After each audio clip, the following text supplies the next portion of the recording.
It's the final match day of World Cup qualifying in 2021. Ukraine are this close to qualifying if they win and results go their way. And we've come to Bosnia. We're in Zenica. Let's see if Ukraine can do it.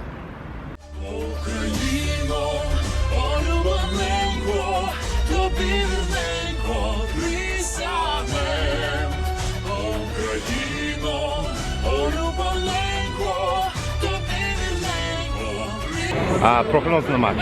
Перемога.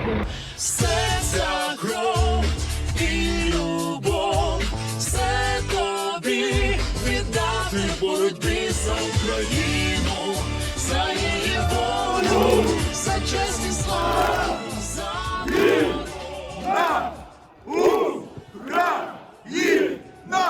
Україна, Україна, Україна, Україна, Україна, Україна.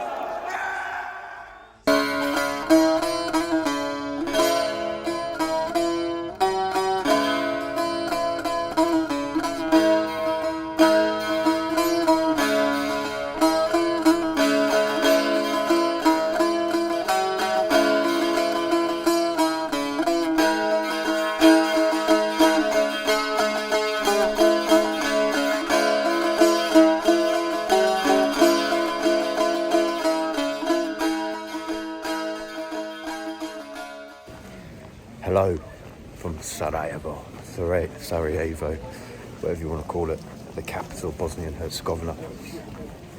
We're here for Ukraine versus Bosnia tomorrow, and they're playing in Zenica, so it's about 50 minutes away.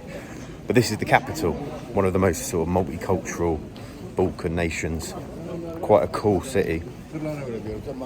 Very much still got the remnants of war that happened here in the Balkans back in the 90s, and I'm looking forward to exploring what this place has got to offer. It was raining last night when we arrived. Walked around a bit, not too much to film because it was a bit dark.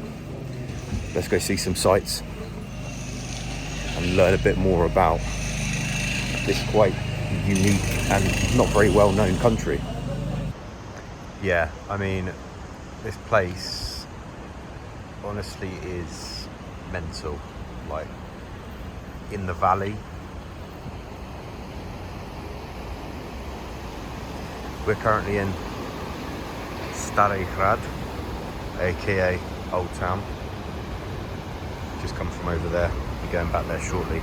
This is the town hall, city hall, that was built during Austro-Hungarian times in the style of the Ottoman Empire that Bosnia has got a lot of connections to, and ultimately was founded by the Ottoman as well, Sarajevo anyway. So currently we're found here in the valley, and this city has been pivotal in certain points in the last century, especially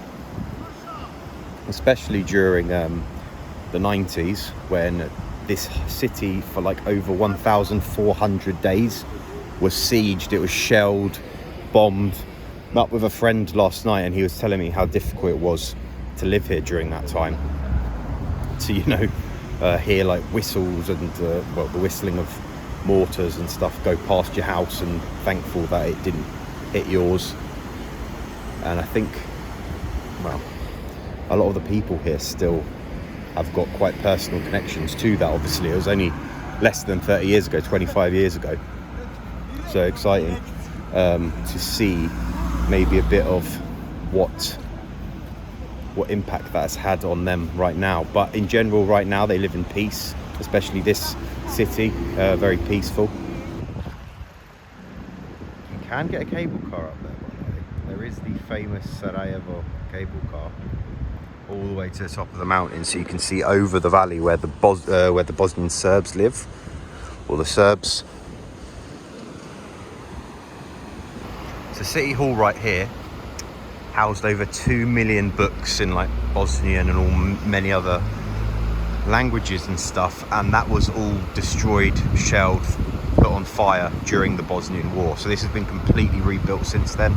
It's a replica of the original building, but looks pretty stunning, and it's like you're in like Switzerland or something, but you're not.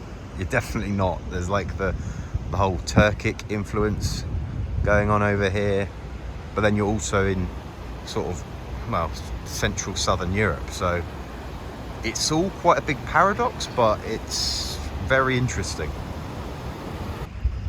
I wasn't joking about the Switzerland comparisons. Honestly.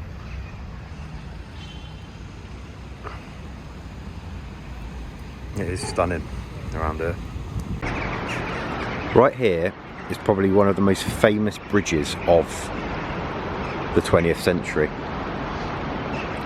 Right there on that northern end, Archduke Franz Ferdinand was shot by Gavrilo Princip of the Black Hand gang, and that was the catalyst for the First World War. Not only obviously did it start World War One, but then the repercussions of what happened to Germany after the First World War ended up resulting in World War Two, the Holocaust, and the rest.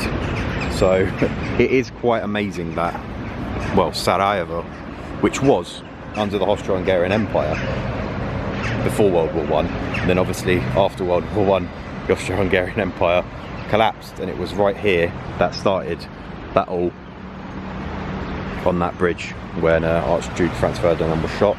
And Franz Ferdinand, the band, the British band, they're actually named after that Archduke.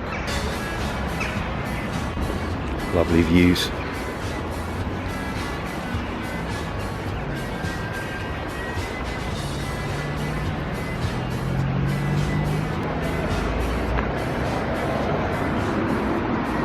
The monument to the victims of the Sarajevo assassination.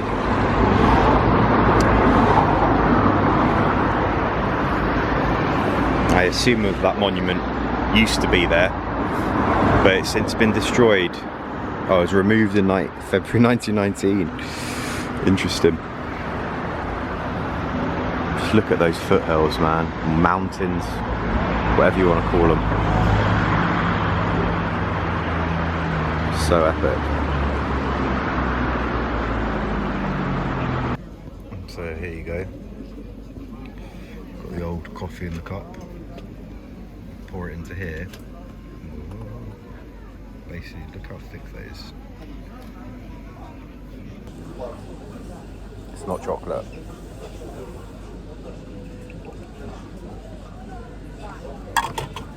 That's for sure. Let's do it again.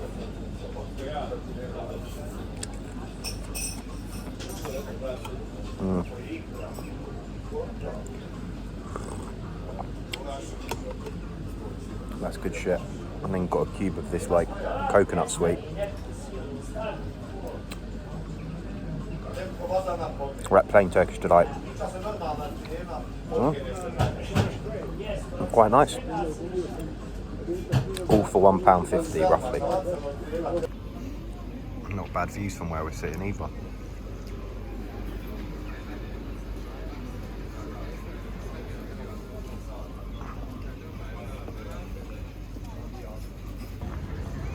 Yeah, that looks mad.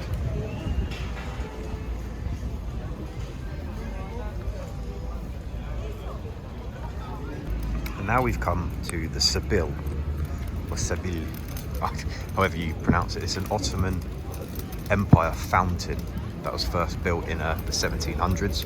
Then it was moved to this spot.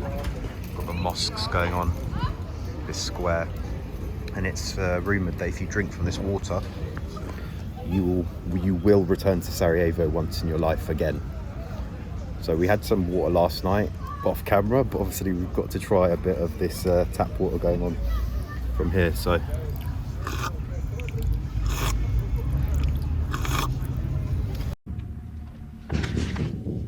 I'll be back. And water's actually very clean to drink here in Sarajevo, so top marks for that. Very happy with that, especially after Ukraine, where you're not allowed to drink anything because it's like fecal matter in all the tap water. And this whole area, this old town, even though it's called like Stari Grad, that square's called Bosnia. See, the Bosnian language is very similar to Serbian and Croat. However, I was explained to by a Bosnian speaker yesterday that it's just a few letters in certain words, and in general everyone's interchangeable, can speak. Anyone from Serbia, Croatia, Bosnia can all mutually understand each other, even speaking in their own languages. And then you've got Macedonian and Slovenian, which is like completely different from those core languages as well. Now we've come to the Hasi Bega Mosque, which is one of the oldest mosques in all of Sarajevo and Bosnia. The architect was the head architect of the Ottoman Empire. Still working today. It was not actually even destroyed during the war, during all the shelling and all that kind of stuff. Just needed a bit of paint work apparently. Very interesting. Obviously, Bosnia is a majority Muslim country. 50% of the people here are Muslims. Then you've got 30% Orthodox Christians, a bit less Catholics, and that largely corresponds to, you know, if you're from the Serb areas of Bosnia, you're more likely to be Orthodox. If you're from the Catholic parts, you're more likely to be Croatian, etc. And then if you're sort of Bosnian, to say Bosniak, you're more likely to adhere to Islam. But it's a lot of the people here are secular, so they still drink, amongst other things. So as I mentioned earlier, Sarajevo is very multicultural in terms of the different cultures, nationalities, religions. And it's one of the only cities in Europe which has got 4 different places of worship within sort of a square mile of each other.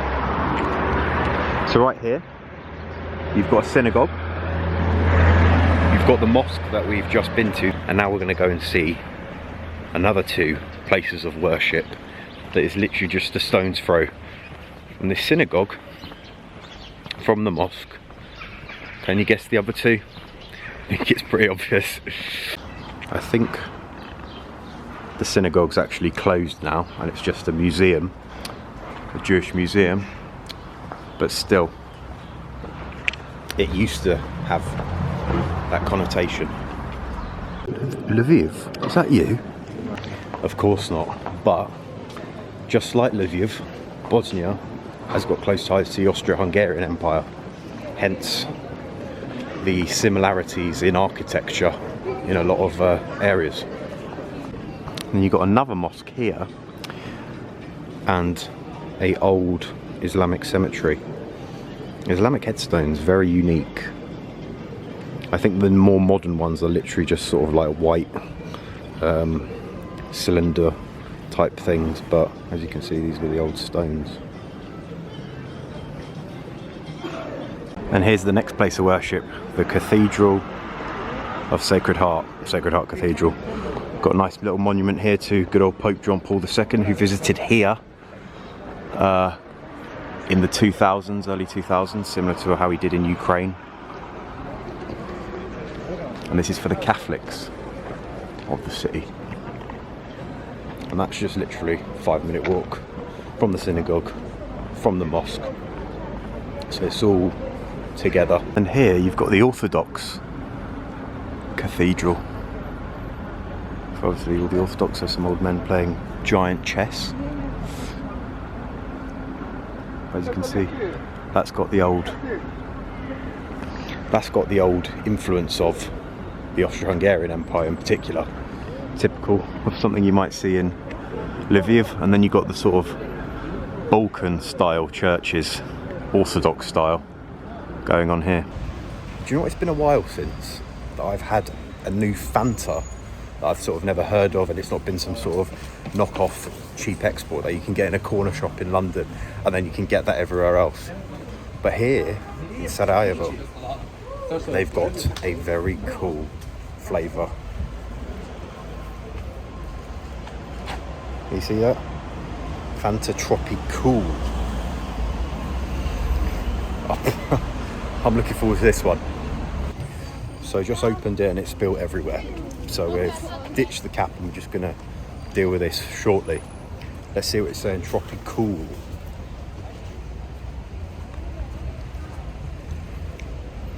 Oh my God, guys.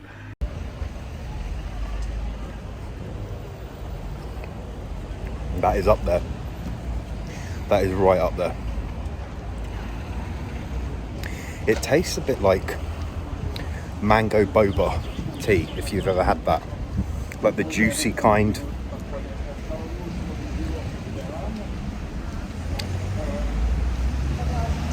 It's like Fanta Fruit Twist, but different. Better than Fanta Fruit Twist. Big fan. Oh, go on then. A few moments later. It's a no. Absolutely nothing exclusive in there. They didn't even have the online, screens. So I couldn't really see what's on the menu, but nothing on the screens looked too original. So you know me, I'm not going to waste going to McDonald's when there's actually some good food out here. Sarajevo hosted the 1984 Winter Olympics up in the hills and all that kind of thing. Obviously good for skiing, amongst other bobsledging, all that kind of thing. And it sort of was the pinnacle of the time to be in this city in general. I think everything was going quite well. This was obviously 7 years before Yugoslavia sort of fell apart and then the war began. But you can see memorials to the 1984 Winter Olympics everywhere you go, because I think it was like the proudest moment that everyone felt about the city when they hosted it. Wasn't joking about the Olympics. Olympic Mountain, we're not going there. Olympic Hall, may pop in there tomorrow. That's where the old president lives, in the old Bosnia president headquarters.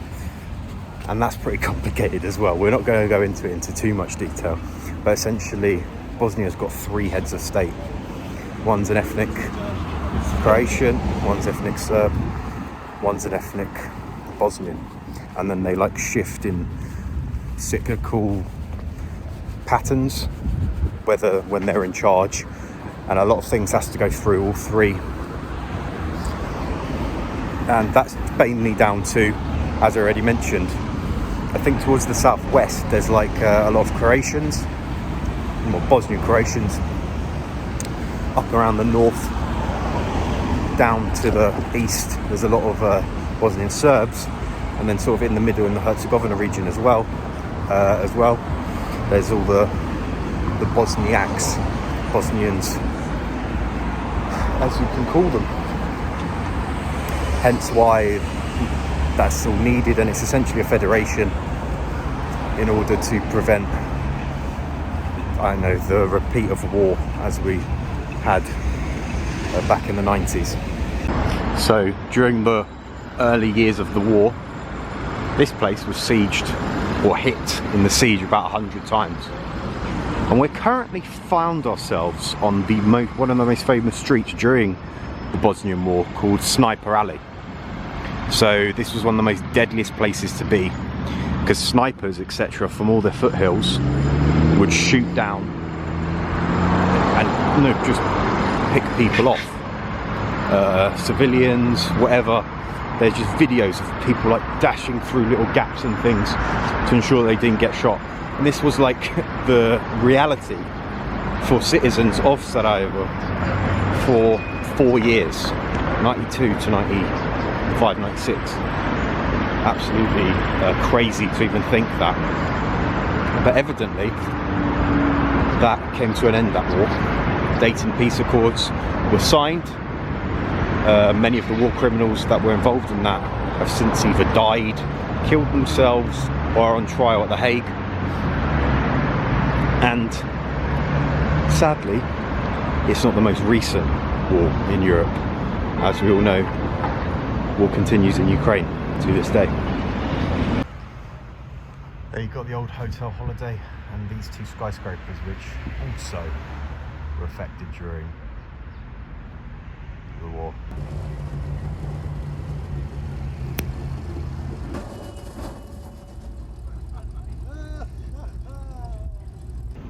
Here's the main railway station. Železnica Stanica, which is railway station, and here one of the big teams in Sarajevo is called Železnica or Železničar. So that's the background behind that one. They used to work on the railway, hence why they made it. But then there's also FK Sarajevo, which we saw the club shop of earlier on today. Very cool club shop for FC Sarajevo. Nice kits. Array actually quite good quality, in all honesty. Quite a sexy away kit. GK. I think I might end up purchasing this, but tomorrow. Decent stuff. Very cool.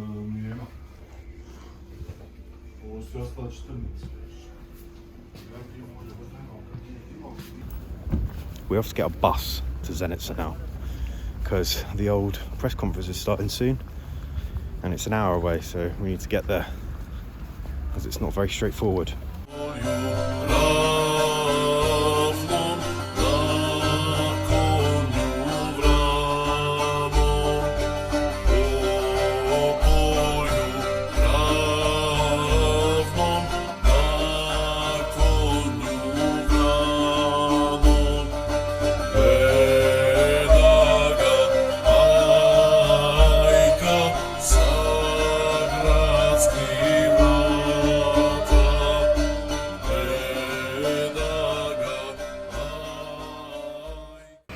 So that was quite a boring bus ride.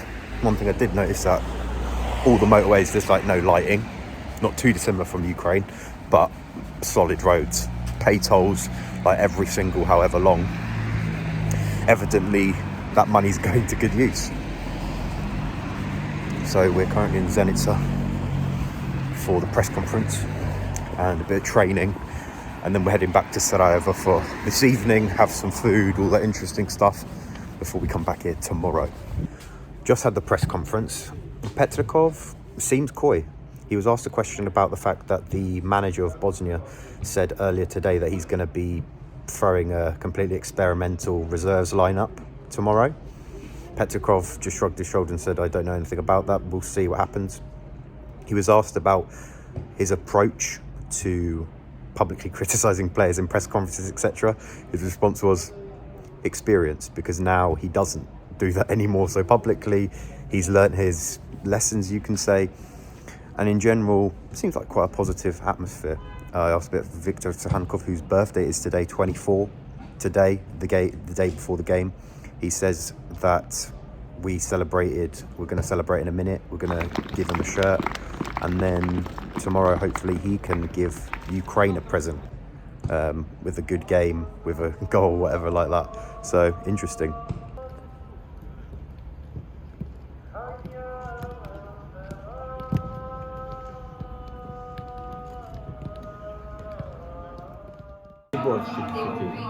Я хочу собі окремо взяти нормальну справу. Там не візьме цілу тарифну горіти. Так, ось саме горіти. Trying some traditional Bosnian food. This is called a Bosnia plate. Right, let's see what she's saying.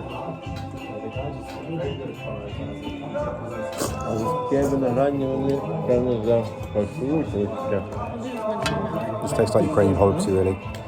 Not much different, just a nice sauce.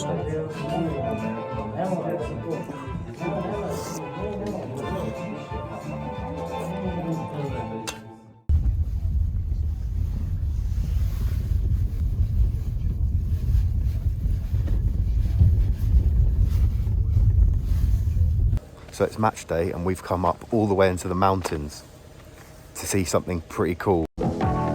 This is Mount Trebevich, which overlooks Sarajevo with such a paternal vigilance that the 480,000 inhabitants of the city below have come to know it almost as a member of their families. It is the site of an $8.5 million combined artificial bobsled and luge run, and the competition that will take place here today is the finals of the two-man bobsleds. This is the Great Britain sled. The #1 driver, Thomas Delahunty. He's a rugby player, practices judo. His brakeman is Peter Lund. They are in 18th place after 2 heats. He had a lot of trouble in yesterday's heats with his push bar. It really threw off his concentration. He's way back in 18th place, and his teammate Malcolm Lloyd's about 5 spots up on him. The heavy snow has made the course treacherous. Delahunty is a good driver, fine pilot, the British national champion. Of course, Great Britain won the gold medal in bobsledding in 1964. Tony Nash, Robin Dixon probably won the greatest upset in the history of two-man bobsled at the Innsbruck Olympics there. 21. Abandoned bobsleigh track.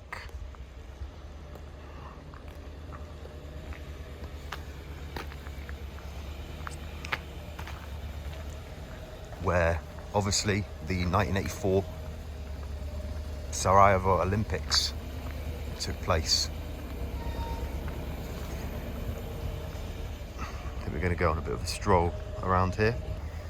Here we go. Used to be Olympic champions walking on this, and now it's me. So obviously this was 10 years, 8 years before the war started, and I think all the Bosnian Serb forces during the war were camped out in these hills. I don't know whether there's any like gunshots or anything and how stable any of this is, but you know, when you're an extreme tourist like me, you've got to make it. But look, it literally goes on all the way up there, and then literally down there is Sarajevo somewhere. This is amazing. Bloody epic, man. Some sort of work is going on down there, but this is bloody sick. A few moments later. Wow, wow, wow. As you can see, down there is the old town hall.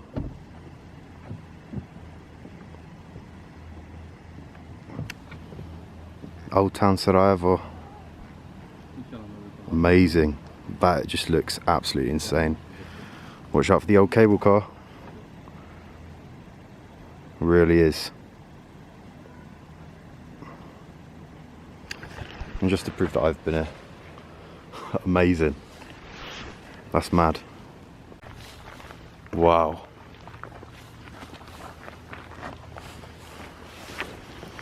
Lada, Yugoslavia. Back doing some climbing like in Krivili, but it seems this is a bit easier to navigate. Oh. Bloody hell. Slightly more dangerous. Fucking hell, whoa. That's a mad view. Just don't fall.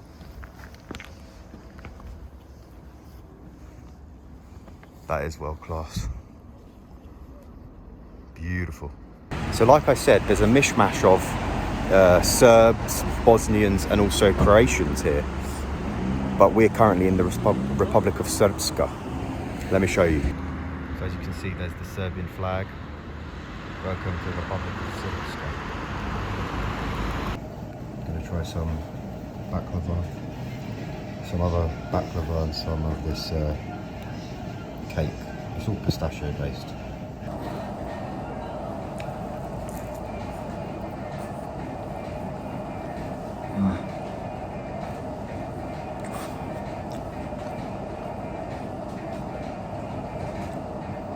Sweet, lemony, not bad.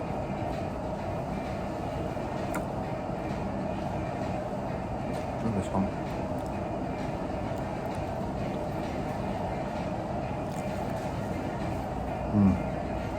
A bit more doughy, quite nice.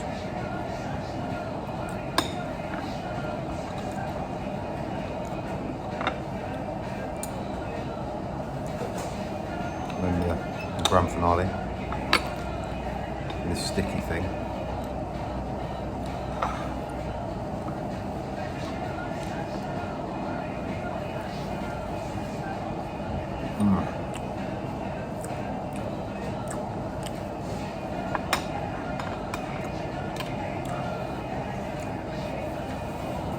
I mean, if you like pistachios, this is up the street.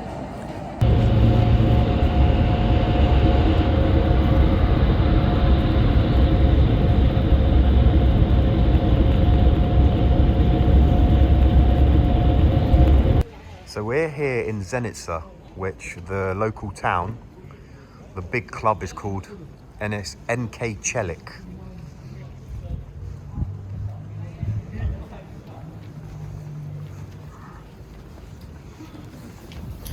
You probably can't see a thing because it's quite dark. But we've arrived, there's not much to see here, hence why we've been in Sarajevo for the whole 2 days that we've been here. Very interesting. Now we're going to the pub where all the fans are meeting. Hopefully we can get a few interviews, chat to someone. Serhiy Prytula, well-known Ukrainian comedian, is in town, a few other bloggers too. Let's see if everyone's having fun, enjoying themselves. Here we are, the old Hennesey cafe bar.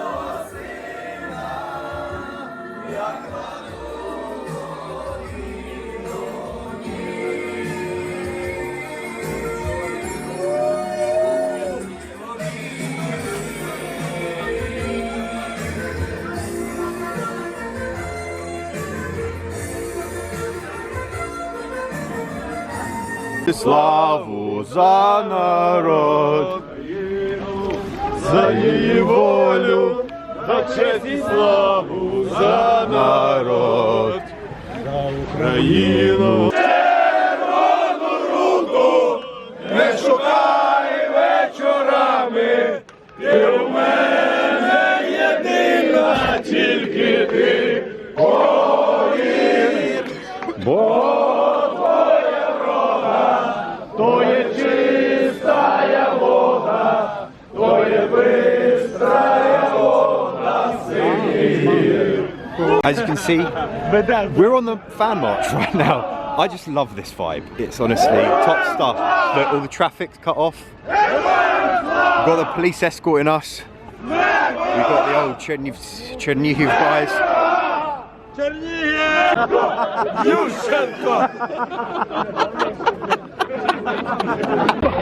I'm here with a well-known comedian, Serhiy Prytula. Як вам взагалі відчуття на сьогоднішній матч? Ну, чудово, зважаючи на те, що у нас спочатку стояв бан на український гостьовий сектор, але все одно дуже багато людей з'їхалося. Ви бачите, достатньо великий гурт, то ми сподіваємося, що сьогодні збірна отримає належну підтримку. А прогноз на матч? Перемога. Перемога. Думаєш, що Фінляндія програє проти Франції? Нас за певних обставин влаштує нічия. Все залежить від того, наскільки вмотивовані будуть французи і яким складно прийдуть. І як взагалі Боснія для тебе? Прошу? Боснія. Країна. Не встиг ще розсмакувати, тільки 2 дні Сараєво і тут. Ну, такі суперечливі враження. Мабуть, поділюся з своїми підписниками на Facebook чи в YouTube цими враженнями трошки пізніше. Супер, ну дякую, що долучилися. Гарного вечора. So, you've seen all the atmosphere, everything that's going on. We're looking forward to a big game tonight. The ultras of Bosnia are already being very hostile for no reason, no one knows. Later on, we found out it was actually due to the fact that the Bosnian ultras thought they saw a Serbian flag in the Ukraine end, but turns out it was actually a stolen Russian flag that had been turned upside down. Very experimental, not experimental, but an unlikely lineup from Petrakov. He's gone for 4-3-3 again, as he did against Bulgaria. We obviously have got Zenica, Malanovsky and Stepanenko in the middle. I think it's going to be a good game. I'm looking forward to it.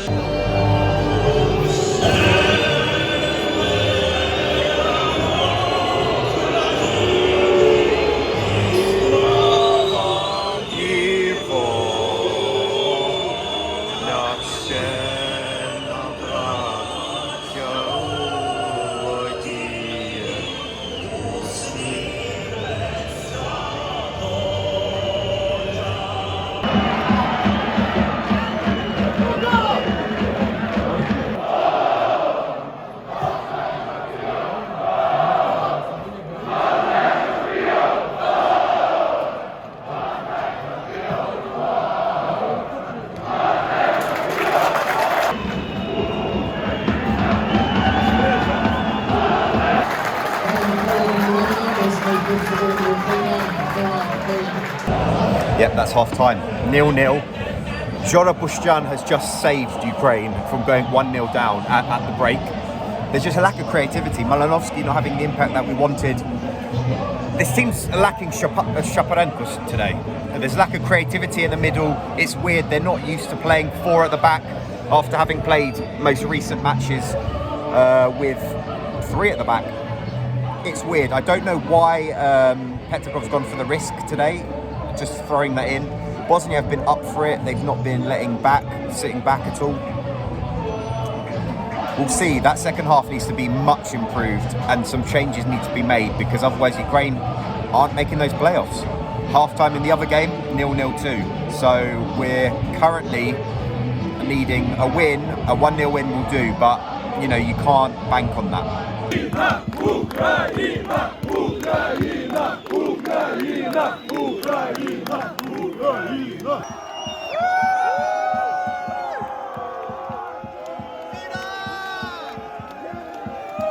Ukraine 1-0, it's been coming. Tap in. We're fucking 1-0 up.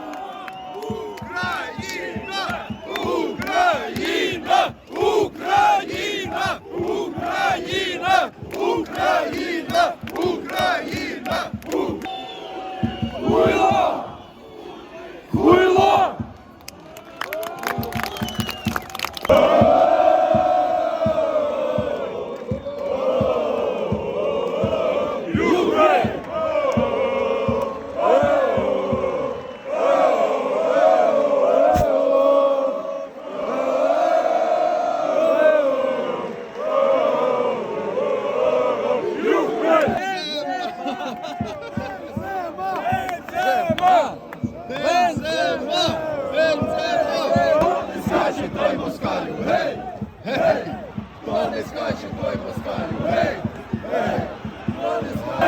Складайте трупи і кулемет беріть у руки і нову ленту заряджай.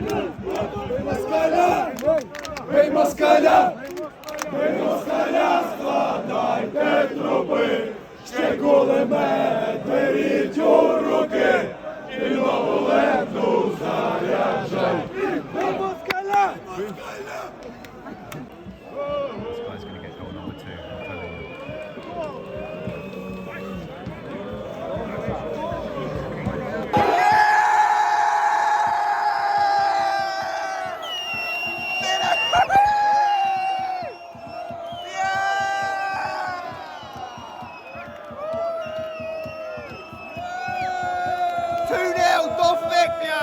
Come on!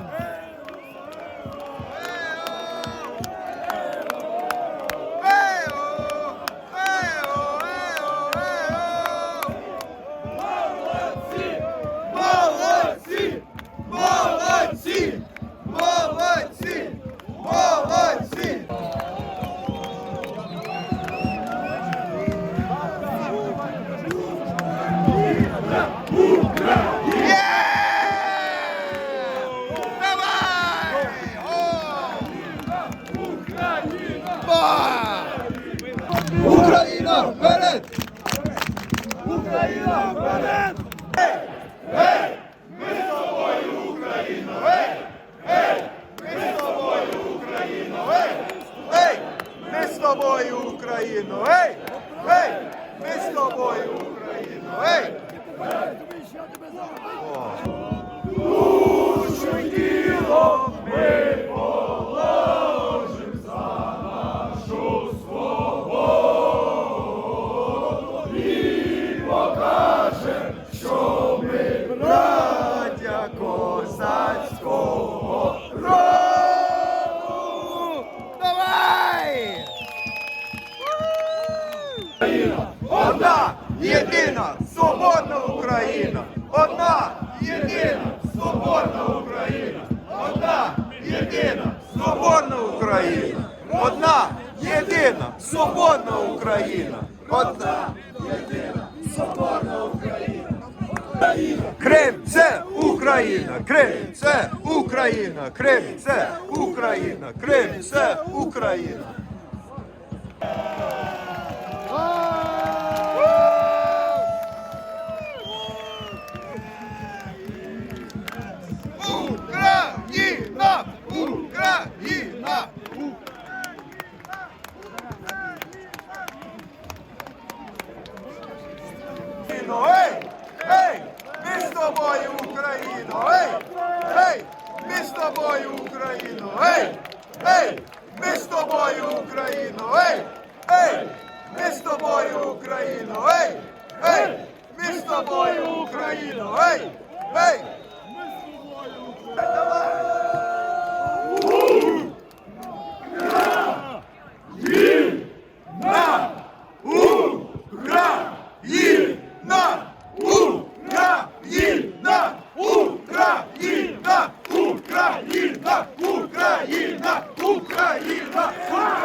Petrakov!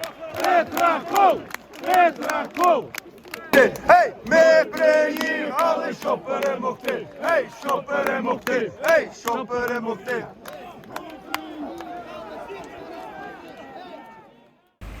Bloody hell, I feel spent.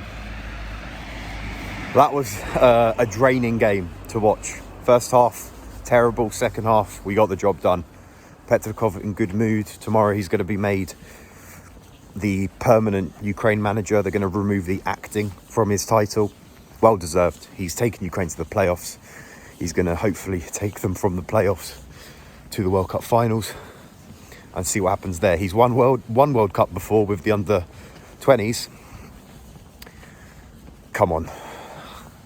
Not playing the best football, understood, but I think maybe with a bit more time we can see something positive. But in general, what a day. Great away day. Superb country, Bosnia. Really enjoyed it. And then you've obviously got the good game to match for once. We've seen a win. Finally seen a win. Ukraine end the year with an unbeaten World Cup qualifying campaign. Can you believe that? Unbeaten for the second qualifying campaign in a row after the Euros in 2019. Roll on the next one. Roll on the playoffs in March. Got some hard teams that we could possibly face. Draws at the start of December. Bring it on.